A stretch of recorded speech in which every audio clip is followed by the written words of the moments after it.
राकेश जी को और विशेष रूप से अपनी बहन को साधुवाद व्यक्त करेंगे, जो कि संगीत के माध्यम से बाबा साहब के विचारों का समझाने के प्रयास कर रहे हैं।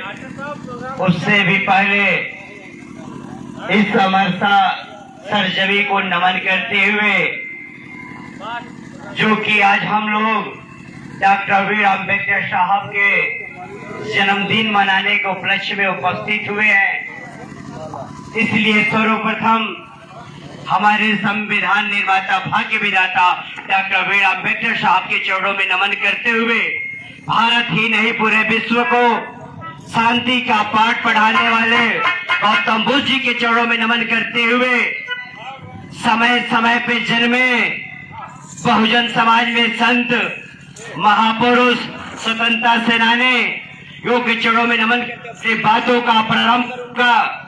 समझने का प्रयास करिएगा कि हम लोग बाबा साहब के जन्मदिन के उपलक्ष्य में उपस्थित है। मात्र 10 मिनट का हम समय लेंगे दादा, क्योंकि आपका बेटा, आपका भाई, आपका पुत्र बोलने जा रहा है। बहुत बहुत धन्यवाद। यह सम्मान का धनराज हमेशा आभारी रहेगा। अपने बातों का प्रारंभ करने से पहले मैं कहूंगा कि बाबा तेरे कलम के बल पे, बाबा तेरे कलम के बल पे इस भारत पे राज करते हैं। बाबा तेरी नियति पे हम नाज करते हैं।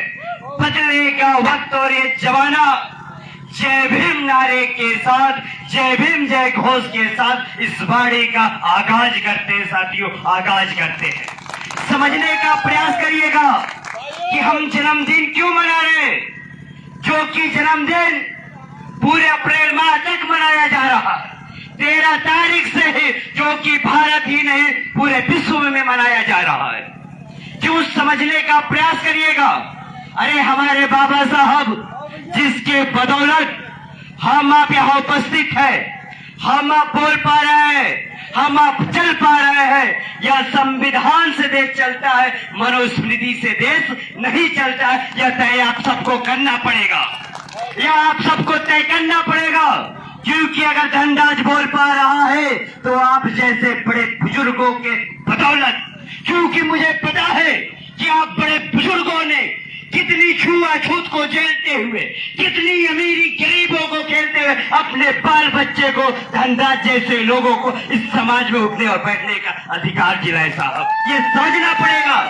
सिर्फ नाच बाजों से नहीं होगा, हमें ज्ञान लेना है तो गंदे नालों से भी ले लेंगे, बहन जैसे मिसन्नी कलाकारों से लेना पड़ेगा। यह समझना पड़ेगा किस देश में हम गुजर रहे हैं।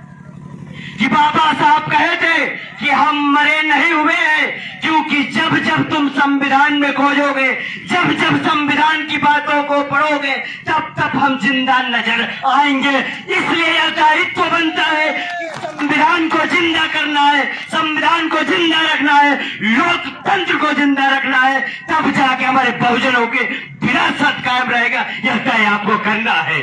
मैं धन्य करता हूँ आप जैसे युवाओं का। जय जय जय जय जय भीम, जय जय जय जय जय भीम। अरे पापा तेरा मिशन न तोड़ना। जय बिरसा जय भीम, जय पेरियार जय भीम। साथियों, ये जब जब नारे लेते थे इस लहू में उबाल आती। कभी आप लोगों ने सोचा कि एक जमाना था, एक समय था जब अम्बेडकर को विद्यालय में घुसने नहीं दिया जाता। एक जमाना था जब अम्बेडकर को पानी तक पीने नहीं दिया जाता था। पढ़ने का अधिकार नहीं था, लिखने का अधिकार नहीं था, बोलने का अधिकार नहीं था। वह व्यक्ति जिसको बोलने का अधिकार नहीं था, वह शख्स जिसको एक किताब लिखने का अधिकार नहीं था, वह व्यक्ति, वह भाग्य विधाता ने भारत ही नहीं पूरे विश्व का सबसे बड़ा लोकतांत्रिक संविधान लिख डाला साथियों, जिसके बदौलत हमारी और आपकी कौम में जिंदा है। उस संविधान के बदौलत यह समझना पड़ेगा। और आज हेलो। हमारे आपके पास पढ़ने का अधिकार है, लिखने का अधिकार है, विद्यालय खोला गया है, हेलो। सुख सुविधाएं मिल रहा है, फिर भी हम आप नहीं पढ़ पा रहे। यह प्रश्न चिन्ह उठता होगा। हेलो। बाबा साहब का हृदय बहुत रोता होगा, क्योंकि जब संविधान सभा में जब दे के जा रहे थे तो उन्होंने कहा कि मैं प्रसन्न हूँ। क्यों? क्योंकि इस संविधान में अपने दलितों, आदिवासियों, 50 SC ST माइनॉरिटियों का दर्द की दवा दे के जा रहे हैं और हुकुम के अधिकार दे के जा रहे साथियों। इस संविधान को तुम पढ़ लेना, फिर तुम झेल नहीं पाओगे। क्यों? क्योंकि उन्होंने कहा जो दर्द हमने झेला है, जो दर्द हमने झेला है, जो बढ़ती हुई मेरी गरीबी को झेला है, जो छुआछूत मैंने झेला है, हम आने वाली पीढ़ियों को वो दर्द नहीं झेलने देंगे साहब। सोचना पड़ेगा। अरे धन्य हो बाबा साहब, वो चाहते तो ऐसो आराम की जिंदगी जीते, वो चाहते तो तखुर ताज पे राज करते, लेकिन यहाँ तक जैसे बहन ने बताने का कार्य किया कि अपने बच्चों का त्याग कर दिया। जब लंदन जाना था तो उनके बच्चे की तबीयत खराब थी, उनकी पत्नी कही कि आप कहाँ जा रहे, तो उन्होंने कहा कि मेरी पत्नी, अगर हम एक बच्चे के लिए यहाँ रहेंगे तो करोड़ों करोड़ों बच्चों के जुल्म, करोड़ों करोड़ों बच्चे इस देश से दखल हो जाएंगे। इस करोड़ों करोड़ों बच्चों की आवाज दब जी जाएगी। साहब, ये समझना पड़ेगा बाबा साहब को। और हम क्या दायित्व बनता है आप जैसे मार्गदर्शक पूर्वजों को, पिता तुल्य चाचा लोगों का, कि बच्चों को आप जब तक बताएंगे नहीं वो समझ नहीं पाएंगे। इतिहास जब तक नहीं बताएंगे, इतिहास हम लिख नहीं पाएंगे, पढ़ नहीं पाएंगे। बताना पड़ेगा आपको कि हमने छुआछूत झेला है, हमने गरीबी देखा है। कम से कम हम ना बन पाए डॉक्टर, MBBS, MP, MLA, तो सपना अपने बच्चों के अंदर देखिए। अगर नहीं देखेंगे तो फिर विरासत नहीं बच पाएगा। यह तय आपके बीच में करके जाता है। धनराज को क्या है?